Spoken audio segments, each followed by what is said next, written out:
The number one reason I'm doing this and opening myself up, a lot of people said, Brian, why are you doing this? You're going to look crazy. You're going to tell people, you know, you were a homeless person. You're going to tell people these things. I'm saying, yeah, absolutely. Why wouldn't I? It's going to help somebody.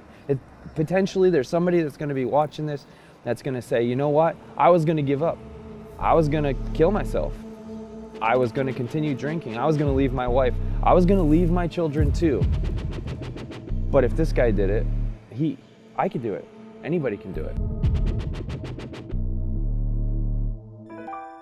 So when I was between 5 and 6 years old, my mom was diagnosed with 4th-stage lymphoma. And I can remember vividly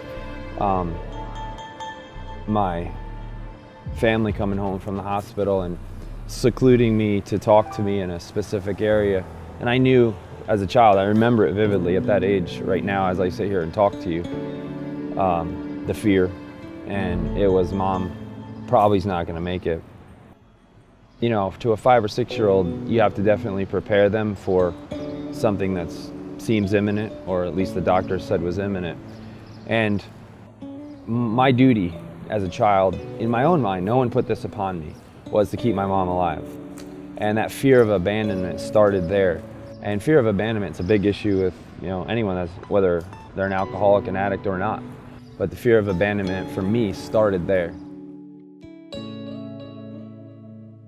I didn't drink till I was later on in my years, heavily anyway, about 26 years old. And I wasn't the alcoholic of the family in my own mind. My oldest brother was the alcoholic. I couldn't be like him. My family was always, you know, concerned about him because, you know, how could I be an alcoholic when, you know, I have material things. I had the children, I had the American dream. My brother was losing his house, he was losing his family. That surely couldn't be me. I couldn't be an alcoholic because I hadn't lost those things. I hadn't hurt my wife, her feelings. I haven't hurt my children's feelings yet. And we call those yets. In recovery, they're called you're eligible too. What's gonna eventually come about. But at that time, I didn't realize that what the disease was. I thought that just as I was at that period of time was the way I'd always be, and I didn't formulate that it's a progressive disease. I wasn't educated on what, you know, an alcoholic was or the path that was about to come upon me.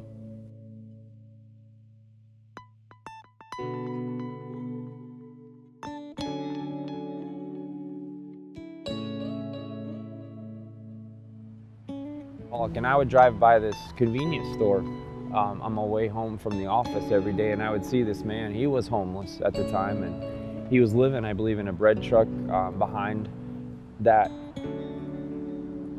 convenience store. And I would pull in and I would stop, and I wouldn't buy him alcohol, but I was interested to get to know him. And I always wondered, why am I interested in this? And I really know that I was interested in that is because that was where my life was heading.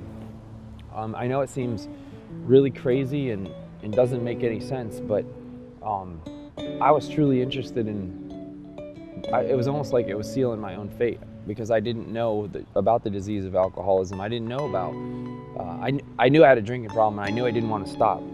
I didn't know what alcoholism was, but I knew that I was heading there, and I was heading there fast. I would drive down, again, driving the Mercedes-Benz, right? And I can remember driving underneath underpasses and starting to look at, oh, that looks like a comfortable spot when I'm living in a, you know, $500,000 house, knowing that that's where I'm going to end up, but continuing to put alcohol that same day or the very next day, you know, drinking alcohol. So I'm a real firm believer in, you know, that's the negative side of it, in that if I'm in the middle of my addiction, when I was in the middle of my addiction, I can never get out of this. I can never amount to anything, so I might as well just drink.